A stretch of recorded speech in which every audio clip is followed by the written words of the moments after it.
Coming up, the Astros beat the Rangers and the Cardinals beat up on the Diamondbacks. This is Locked On Now MLB.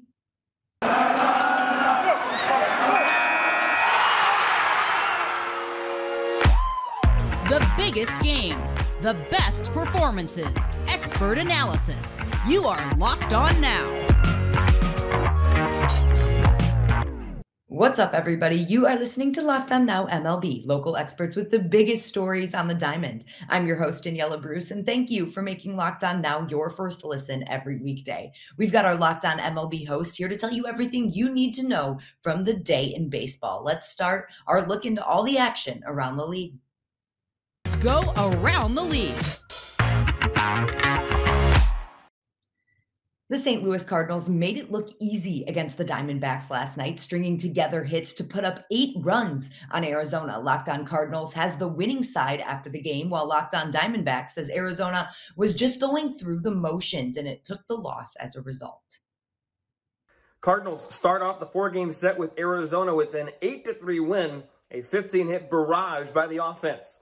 I'm Lucas Smith, host of the Locked On Cardinals podcast, and despite all 15 hits being singles for the Cardinals tonight, you still got to be impressed that they were able to get 15 hits and score 8 runs, and they've responded these last 2 games after a week of dormant offensive activity. They have responded quite well. The next step, and I'm not concerned with it yet overly, but the next step is starting to get a little bit more slugging in the lineup, a little bit more doubles and home runs, and maybe even a triple mixed in there, but just a little bit more slugging, a little bit more power in the lineup to really make this a complete lineup. But 15 hits and 8 runs, you can't complain too much about.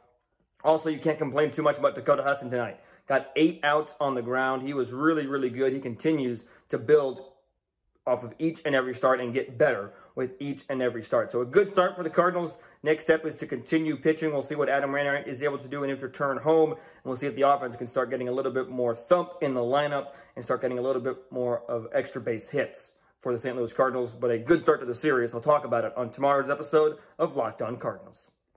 D-backs sleepwalk through the game as they lose to the St. Louis Cardinals 8-3. Miller Thomas of Locked On Diamondbacks here. Maybe sleepwalk is too strong of a word because they did have that little rally in the 9th inning where they made us think they were going to come back in the game when we all knew they weren't. But overall, the offense was just terrible in the game tonight. Back-to-back games where they're no hit through 5 innings. The D-backs didn't get their first hit of the night until the 6th inning with a Dalton Varsho single. And you look at the D-backs starter tonight, I know a lot of people like Humberto Castellanos, but he was not good tonight for the D-backs. 5 earned runs over just 2 innings pitched. He did not give the D-backs the length that they were probably hoping for. But again, it's only the first game of the series. You know what happened last time the D-backs lost the first game of the series? Well, we just saw it against the LA Dodgers. Complete game shutout by Walker Buehler in the first game. Then the D-backs come back and win the next 2 to win the series. That's still possible against the St. Louis Cardinals, but all has to start tomorrow against Adam Wainwright versus Madison Bumgarner. The New York Yankees finished off a series sweep of the Baltimore Orioles yesterday, and Locked On Yankees explains why this has to be the expectation for New York this season to stay on top of the competitive AL East.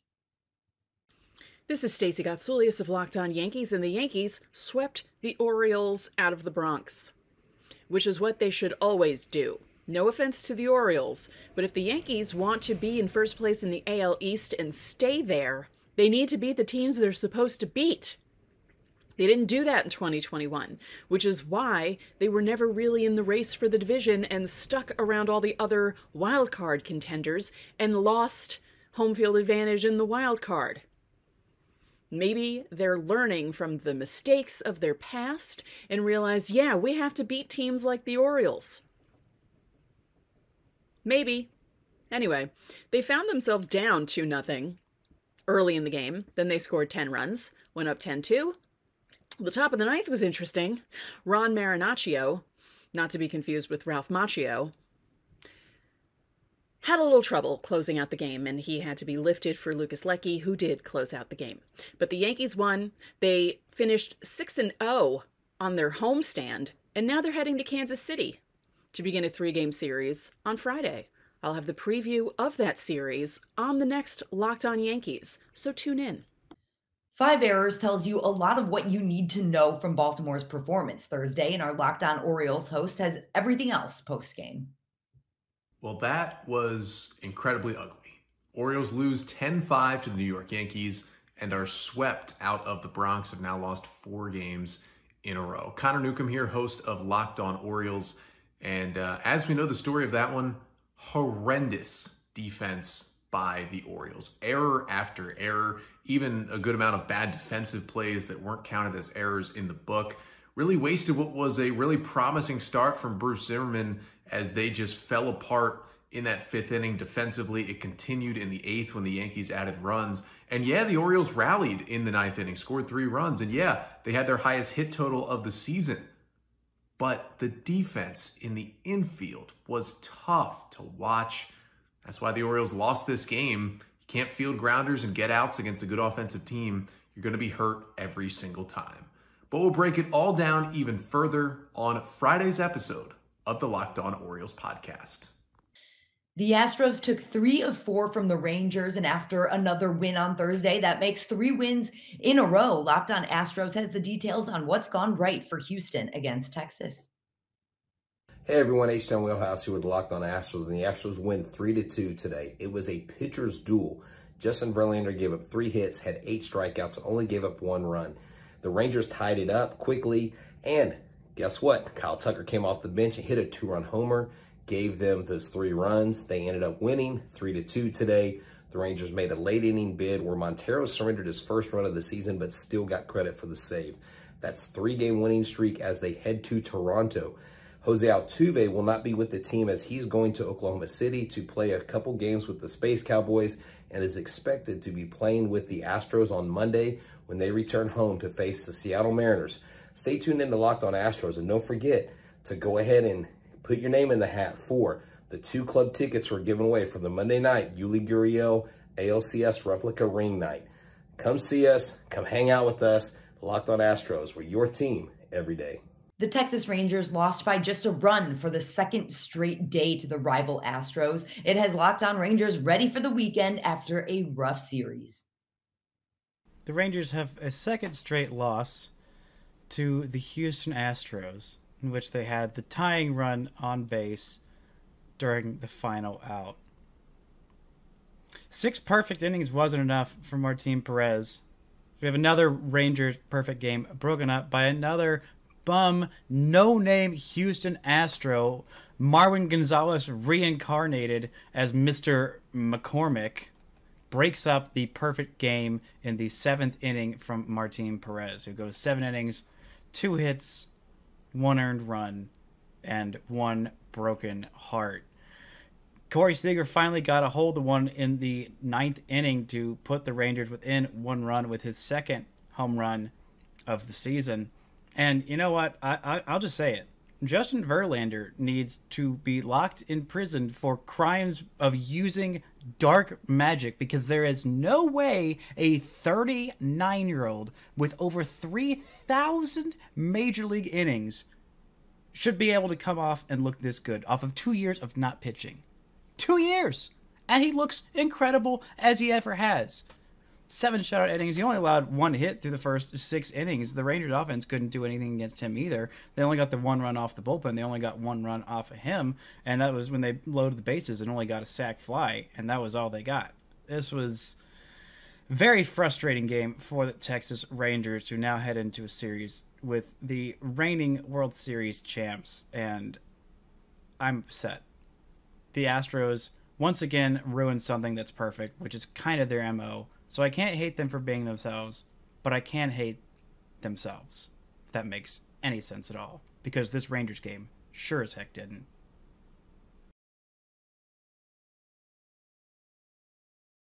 Coming up, the Phillies sweep the Rockies and the Red Sox can't find offense against Toronto. This is Locked On Now MLB. BetOnline.net is your #1 source for all of your betting stats and sports info. Find all the latest sports developments, league reviews, and news, including this year's basketball playoffs and the start of the Major League Baseball season. BetOnline is your continued source for all of your sporting wagering information, from live betting to playoffs, esports, and more. Head to the website today or use your mobile device to learn more about the trends and the action. BetOnline, where the game starts. Welcome back to Locked On Now MLB. I'm your host, Daniela Bruce, and thank you for making Locked On Now your first listen every weekday. Let's get back to all of the action in baseball last night. Locked On Phillies has the brooms out after sweeping the Rockies in 4 games. He tells us how Philly took care of Colorado so easily. That's right, the Philadelphia Phillies do it. They complete the 4-game sweep of the Colorado Rockies. I'm your host of Locked On Phillies, Connor Thomas, and with me I've got my friend Mr. Broom. Say hi, Mr. Broom. Give him a nice spin. Good-looking guy, isn't he? Hopefully we see a lot more of him this year. The Phillies' first sweep of the year, and it comes in a huge spot. They needed to get going. They needed these 4 games, and they get them. They score 7+ runs in each of the 4 games in this series. The starting pitching, outstanding. The bullpen, better. The offense, unbelievable. And even in a game today where it was windy as anything and cold at Citizens Bank Park, they still find a way to scratch 7 across and knock off the Colorado Walkies? It was the Walkies today, the Colorado Rockies. And now we are on to New York at a huge NL East series for the Philadelphia Phillies as they try and continue getting back on track. But the Phils back to 500. We're all set. We're good to go. And that early hole they dug themselves in, well, it looks like they're out of it now. So, Mr. Broom, what do you say we head up to New York and see if we can do this again? Sounds good. There wasn't much to like for Rockies fans on Thursday, and Locked On Rockies is getting out the frustration after another Colorado loss. Rock on Rockies fans. Paul Holden here from the Locked On Rockies podcast. And just give me 1 second here.